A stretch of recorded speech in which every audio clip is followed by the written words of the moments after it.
So ito, 15 Congress, okay? Ang nilalaman nito, okay?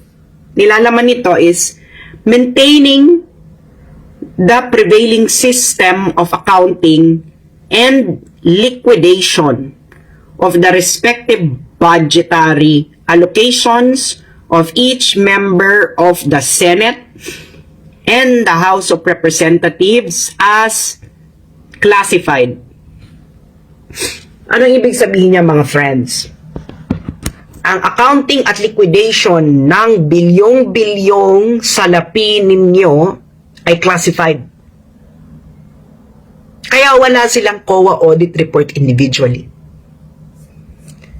At yung bilyong-bilyon every year na ibinibigay, okay, sa Kongreso at Senado, ng Senado at Kongreso rin, okay, ang liquidation yan, ayon din dito ay liquidation by way of certification duly signed by each senator and member of the House of Representatives that such amounts allocated to each member of Congress as part of their maintenance and other operating expenses MOOE were utilized or expended in the performance of their legislative functions.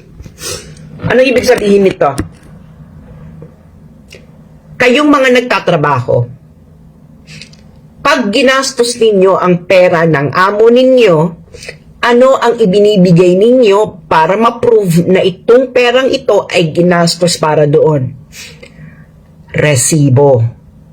Okay? Resibo. Itong bawat isang senador at congressman na ito, hindi kailangan ng resibo. Ang kailangan lang nila ay certification. Okay? Certification.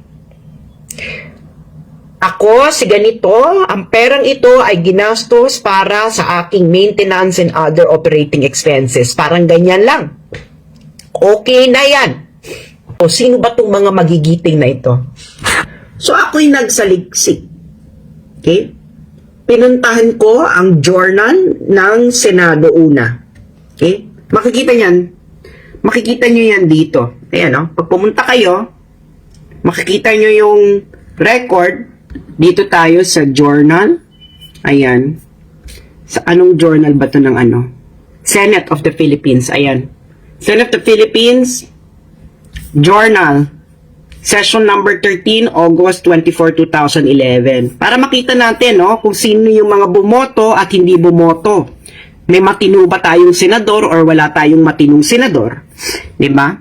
So, ang nag-introduce nito ay si Senator Lacson. Okay.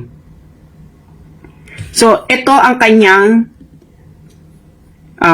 sponsorship ito ang kanyang sponsorship speech, no? Babasahin natin para makita ninyo ang sinabi ni Senator Lacson. Okay, ito yan, ha? Adoption of Senate Concurrent Resolution number 10. Okay.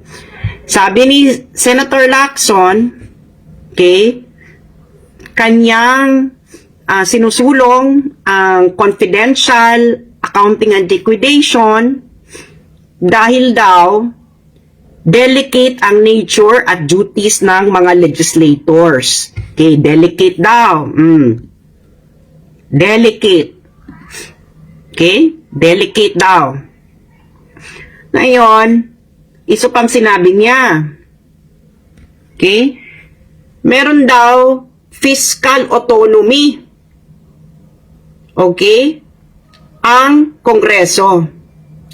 Ngayon, kahit daw ang Kongreso ay nare-recognize ang power ng COA to audit its book, it is also incumbent upon the Commission to understand that, ayan ha, kita mo tong reasoning na to ha, yan, ano daw, it is also incumbent upon the Commission on Audit to understand that to impose a more rigid requirement on Congress will be too burdensome that it may hamper members of Congress in performing their legislative duties. So, sinong mga senador nung 5th Congress ang na hindi sumang-ayon kay Lacson?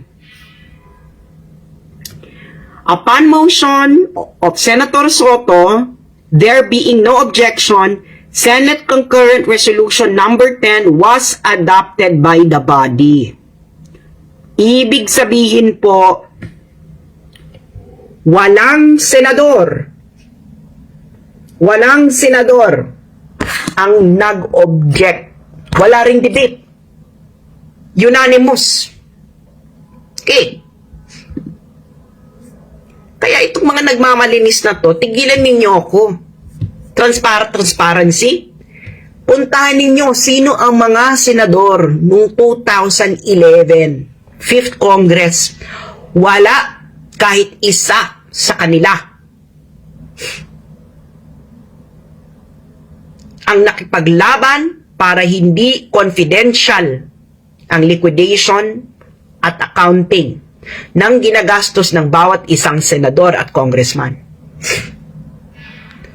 Ngayon, dahil concurrent resolution ito, kailangan din ng approval ng House. So, pupunta ngayon tayo sa record ng House, no? Baka naman kasi sa House of Representatives noong 2011, sa 5th Congress, ay may mga matitino. O, di ba? Sino ba yung mga kongresista noon? Akbayan, di ba? Akbayan, di ba? Party list. Nasa Congress kayo noon. Ano kayo noon? Transparency. Bayan muna, di ba? Nandun kayo. Kabataan Party list, nandun na ba kayo? Hindi ko alam. Gabriela? O, sino pa yung mga transparency daw? Sino ba yan? Tingnan nga natin ang voting record nila sa legalized corruption na to. Pupuntahan natin yung House at na-download ko na yung journal. Okay. Ito yan. Nangyari to February 1, 2011, Wednesday. 2012 pala, sorry. 2012.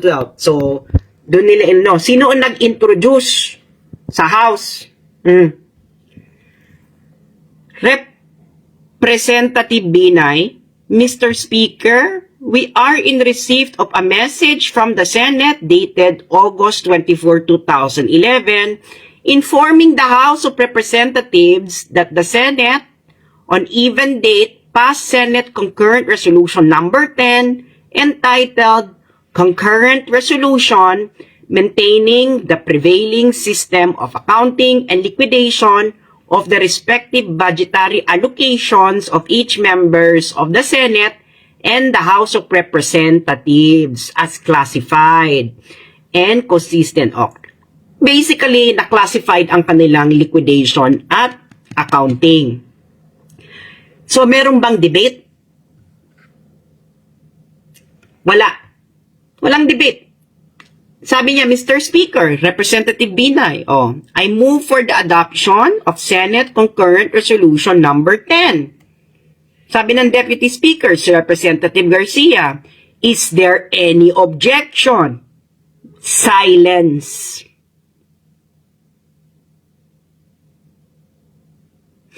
The chair hears none. The motion is approved.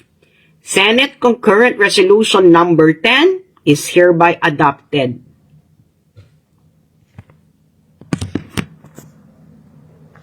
Ipaliwanag nyo nga sa amin ito.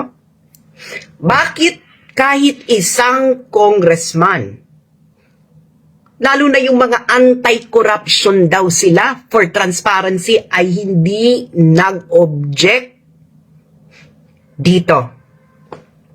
Kahit isang senador, kahit si Miriam, hindi. Bakit kahit isa walang nag-object? Dahil mafia kayo dyan. Mafia. Okay? Nag-e-enjoy kayo na confidential ang liquidation at accounting ng mga MOOE ninyo. Walang nag-object kahit isa sa inyo. Kaya hindi ka pwedeng maglinis-linisan kahit isa sa inyo sa Kongreso at Senado. Dahil lahat kayo ay pinanatili ang legalized corruption na ito dahil kayo ay nakikinabang sa sistemang legalized corruption. Ngayon, Senator Lacson, ikaw nag-introduce nito, di ba? Gusto mong mapanatili ang ganong sistema na confidential, ang liquidation at budgetary requirement. Kasi sinabi mo na delicate ang ginagawa ng Kongreso sa Pilipinas. Sinasabi mo na kasi mabuburden ang bawat senador at kongresista pag rigid ang auditing at accounting. So ayaw mo ng rigid kasi mabuburden kayo. Ayaw mo na i-reveal ito, kailangan gawin siya confidential dahil delicate ang trabaho ninyo. Okay, sasagutin ko yan. Okay? Sasagutin ko yan sa pamamagitan nito. Ikaw, Subiri at Romualdez, pumunta kayo, pabalik-balik kayo ng Amerika, di ba? Mahal ninyo ang Amerika. Pro-American kayo.